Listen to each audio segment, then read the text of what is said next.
Hello, everyone, and welcome to episode number 7 of the Soccer Coaching Theory podcast. I'm Marcus DiBernardo.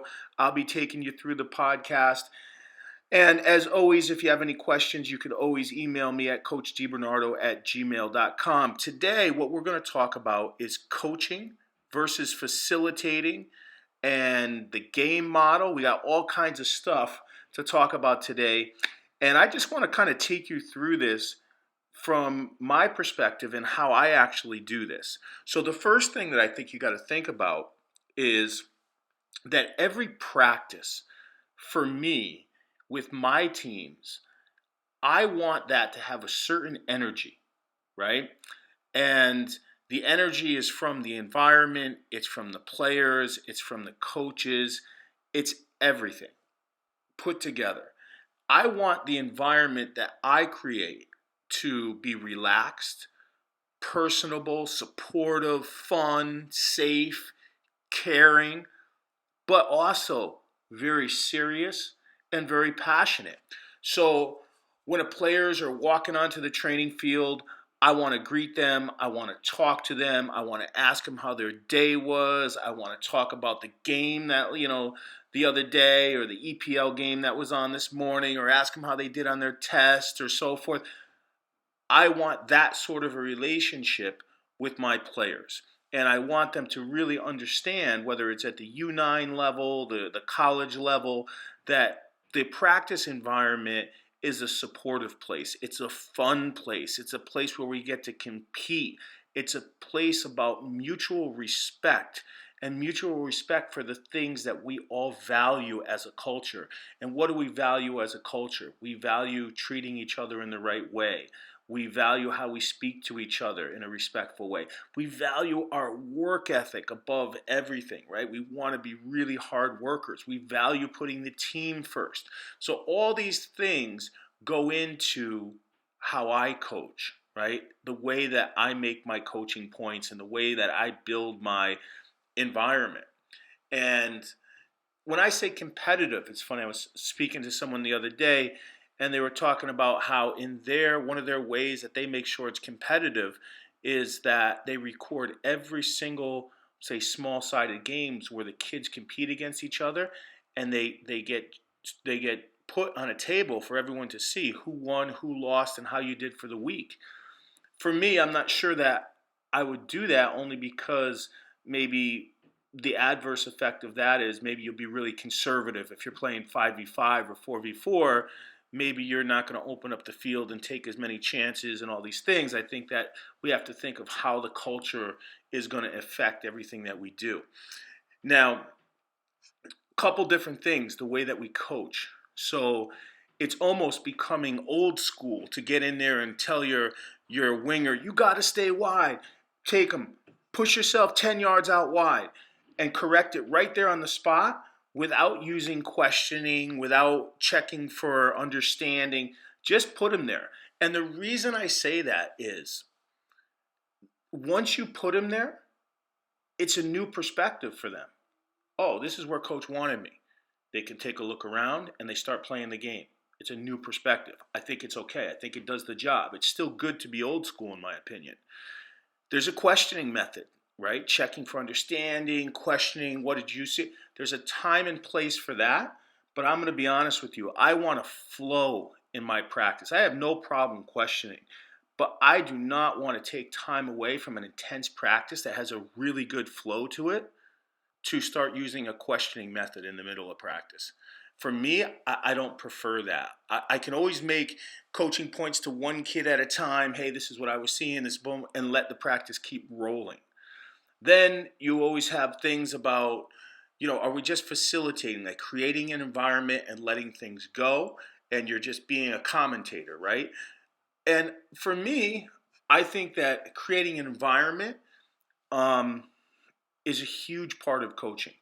Understanding, and you already know where I come from with play the game, make as many meaningful decisions for all the players, because team time is decision-making time that you can't ever get back. Use the constraint-led approach to bring about the behaviors that you're looking for as other behaviors are not available. I think that's really, really good. And if things are going well, I don't think that you have to jump in there with these preset coaching points and all that. If things are going really well, let it go. It's okay. You could sit back and observe. You don't have to go and make coaching points on technical execution. I think that technique in itself, I mean, when I look at Messi miss a shot, the coach is not going to run on the field in training and say, Messi, your plant foot was not pointing towards your target. It's okay. Like this, he already knows. So I think that as coaches, I like to keep that fluidity. It's very, very important. So, I had a coach tell me a story not too long ago too about how they put a microphone in the player, just the striker's ear, and the coach just simply would ask, "Hey, what are you seeing right now? Where do you see the space?" I thought that was interesting because now it's one-on-one communication between a coach who's up in the bleachers, high up, or in a box, looking down on the field, who really has a nice bird's eye view, asking the striker, "Well, where's your attention focused?" Right? And I thought that was really, really interesting in real time to be able to communicate like that. So the other thing is when you really look at player development is street soccer. You always hear players, Johan Cruyff saying, "I didn't learn how to play at Ajax. I learned on the street." By the time I was 14, he had, 10,000, 15,000 hours of street ball in. Is anybody asking you questions in street ball? No. And, we heard this the other day. I was listening to somebody talk about rondos and saying, well, it wasn't the rondos that made the Spanish players so good. It was the amount of pickup games those kids played at 3v3, 4v4 before they got to the pro clubs. I'm not going to say whether I disagree or agree, but the reality is there's no real coaching points in pickup games. So if this is why I personally, I'm all into giving coaching points. I think it's important, but I want to create that flow, that intensity, and I can change the rules. I can change the shape of the game. I can change the restrictions. You name it, to bring about different behaviors that I'm looking for based upon what I see in real time, and that kind of gets me into my session plans in general when we're talking about making coaching points. I come in with very, very loose session plans. I have ideas, but I do not have preset coaching points for the majority because I want to be able to coach in real time. And I want to, if the team is doing something very, very well, I don't need to go into an exercise or put a condition or a constraint that's going to go over what they're already force them to do, what they're already doing really well. Either I'm going to let them continue to do it really well, maybe I'll make it harder, or maybe I'll just go in a different direction because maybe I'm seeing they're not doing something else as well, and I didn't even have that plan, but let's go in that direction for today or for that moment. So I'm very, very, very flexible in how I plan my own session, right? And that's part of how my philosophy is starting to develop. And my own philosophy is, when I say philosophy, my methodology really is small area possession positional exercises, medium area possession positional exercises. Once you get to the medium area, that could be game model specific if you want. It could be very positional. But as you get to the large area possession positional games, now that can be strict game model to what you see, what we're practicing on the weekend. And I have blue days, which do not have to be game model, which are very complex. And we're always finding solutions to new problems in all these exercises, to a red day, which is very, very tactical, which is 11v11. This is what we're going to do on the match on Saturday. Here's how we're going to press. Here's where we're going to zonal press. Here's how we're going to counter. Here's where we're going to work the ball out of the back against this team. So we have blue days, we have red days. Green is fitness. I am more of a proponent of working fitness into our regular exercises as I am compared to separating fitness from soccer. I like to keep them coupled as much as possible. And then a yellow day for me is a game review day, the day before the actual match. So that's a little bit how I do my coaching sessions, right?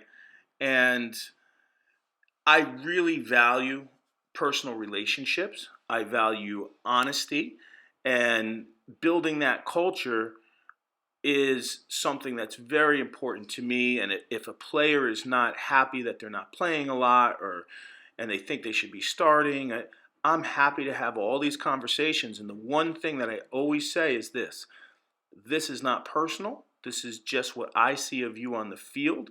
Obviously, video could back all this stuff up if you want to do that.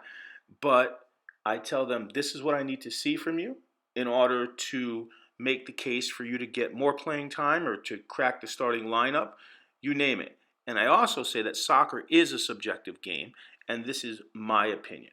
And we always maintain good relationships with everybody on the team, not just the guy who scores 20 goals and not just the guy, and that guy is just as important as the kid who doesn't play. As long as the effort and the attitude on everybody is really good, we don't have any issues. We don't actually have team rules, right? We everything is done for the good of the program and for the respect of your teammates and your coaching staff. From the way we speak to our actions on the field to who picks up the equipment, which should be everybody. So that's all part of it.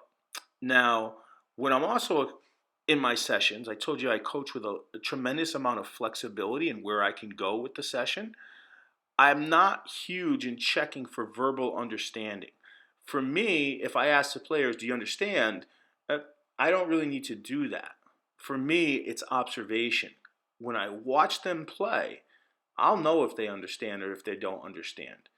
And if I constantly have to review things at the end of practice, I wouldn't do that. The whole game, if I set it up correctly, is the teacher. And if I'm seeing things in the moment that I want to correct, I will. So I'm not a huge person about checking for understanding, because verbal communication, players sometimes don't recognize when they did things, and verbally they can't explain what they were thinking or what they did. Verbal communication is not the greatest form for me to check for understanding. And also, coming to the field and being able to say, hey, this is what I think excellence should look like. Well, I can't tell you what real excellence should look like, because you can see if your team is doing well with principles of play and everything looks good and it's effective. But for me to come out, because the game is so dynamic, it's chaotic, it's unpredictable. Players have different affordances, different skill sets. One player could do this, another player could do that. So for me to come out and say, this is what excellence looks like, this is how you should score a goal, we can score a goal a million different ways. So for me, excellence is not able to be defined from the chalkboard to the actual game. I'll know it when I see it. And I'll give you an example. So like, Pep Guardiola's positional grid is a grid of intentions. And for me, again, I use this as a flexible game model. So if you're in the fast area on the box on top of the box, it's a one-touch area because there's so many defenders and there's no time to take extra touches. But can Messi take extra touches? Could Xavi take extra touches and dribble by people and score goals? Of course they can. So I'm not going to tell them that they cannot do that. But the intention in that area on top of the box on top of the box, let's think one touch if it's really crowded. If you can do something special because your affordances are different, I'm not going to yell at you. It's okay. That's why that's when you say maybe your players have better solutions than a game model. In the half spaces, when Messi cuts in, he could score far post, right? Hook the ball far post, or the half spaces are great because you can hit penetrating through balls to a striker running down the middle of the box. Great. Half spaces are valuable spaces to be in. Out wide towards the corner flag is a low percentage for crosses. I don't want players hitting crosses from there. We usually recirculate the ball. But if it's a special dribbler who's caught in the corner and beats two people and then goes and plays the ball in the middle and scores, good for them. They had a different affordance.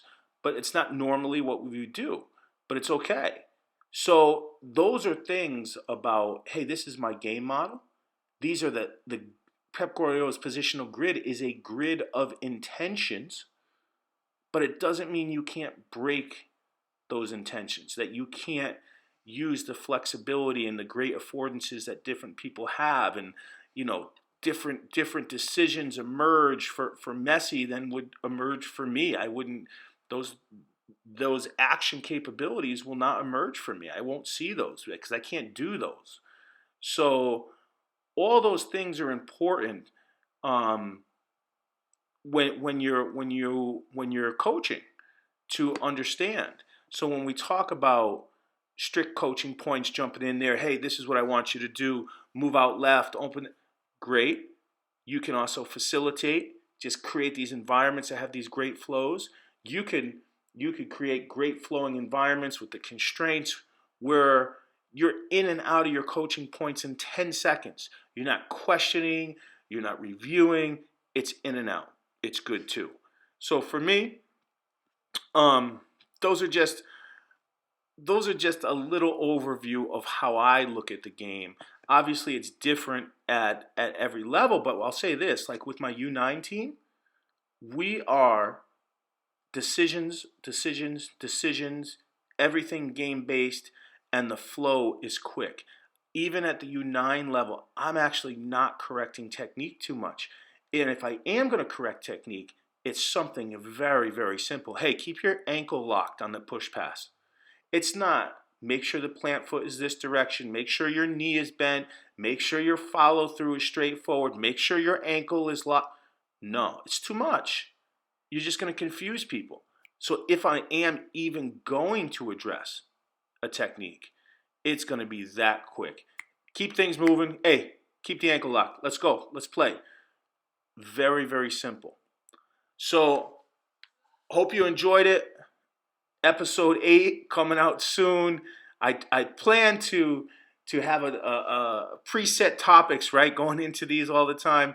And what ends up happening is I get diverted and I come onto something during the day and I'm like, you know what, I'll just do a show on that tomorrow or something. So maybe the topics don't always align in these podcasts, but hopefully you get something out of each one and gives you a little insight of how I do things, which is way, way different than coming to a session with 4 different exercises with set objectives and set coaching points. My way and my viewing things and how I get in there and make my coaching points, it's very, very different than probably most coaching courses. In fact, and I keep rambling on forever here, but like where I am, I have the opportunity to go high up into a coaching box and I'll watch practice for 20 minutes from above just to make some really good observations and of what I see, because it's a completely different perspective from up above than to what the players actually see and what you would see as a coach when you're on the field level with them. So anyways, hope you enjoyed it and look for episode 8. Take care. See you.